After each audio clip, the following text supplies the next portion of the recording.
ইংরেজি নববর্ষের শুভেচ্ছা আপনাকে যদি বলে রাখি যে নির্বাচনী ট্রেনে বাংলাদেশ সেই তারই ধারাবাহিকতায় আজকে কিন্তু অর্থাৎ রংপুর সহ সারা বাংলাদেশেই অর্থাৎ মনোনয়ন যাচাই বাছাই কার্যক্রম চলছে।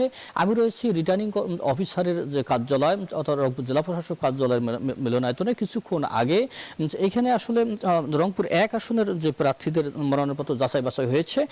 একজন প্রার্থী অর্থাৎ 9 জন প্রার্থী ছিল, তার মধ্যে একজন প্রার্থী জাতীয় পার্টির প্রার্থীর কাগজপত্র অসঙ্গতি থাকার কারণে ব্যারিস্টার মঞ্জুম আলীর মনোনয়নপত্রটি বাতিল করা হয়েছে। আমি একটু সরাসরি রিটার্নিং অফিসার এবং জেলা প্রশাসক মোহাম্মদ এনামুল হোসেনের কাছে জানতে চাই যে অর্থাৎ এখনকার পরিস্থিতি একটু জানতে চাই। একটু আপনার কাছে জানতে চাই যে রংপুর 1 আসনে কতজন প্রার্থী ছিল, কার মনোনয়ন বাতিল হয়েছে এবং কেন বাতিল হয়েছে এটা আমাদেরকে বলবেন। আপনাকে অসংখ্য ধন্যবাদ। আমাদের আজকে ত্রয়োদশ জাতীয় সংসদ নির্বাচন। জাতীয় সংসদ নির্বাচনের আপনারা জানেন যে আমাদের 6টি নির্বাচনী আসনে 56টি মনোনয়নপত্র দাখিল হয়েছে।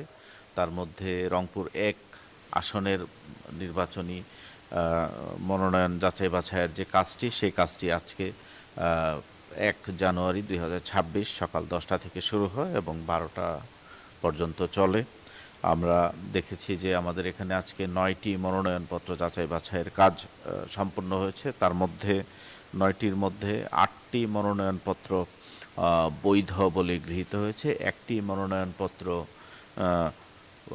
বাতিল হয়েছে এবং 1টি মনোনয়নপত্র আমাদের জনাব মোহাম্মদ মঞ্জুম আলী, তার মনোনয়নপত্র তিনি নাগরিকত্ব সংক্রান্ত আমাদের যে সরকারি বিধিবিধান, সেই বিধিবিধানের আলোকে মনোনয়নপত্রটি বাতিল করা হয়েছে। জেলা প্রশাসক এবং রিটার্নিং অফিসার এনামুল হোসেনের সাথে তিনি কিন্তু বলেছেন 9টির ভিতরে একটি জাতীয় পার্টির প্রার্থী তার মনোনয়নপত্র বাতিল হয়েছে অর্থাৎ কাগজপত্র অসঙ্গতি থাকার কারণে। এই ছিল আমার কাছে সর্বশেষ। ধন্যবাদ মানিক।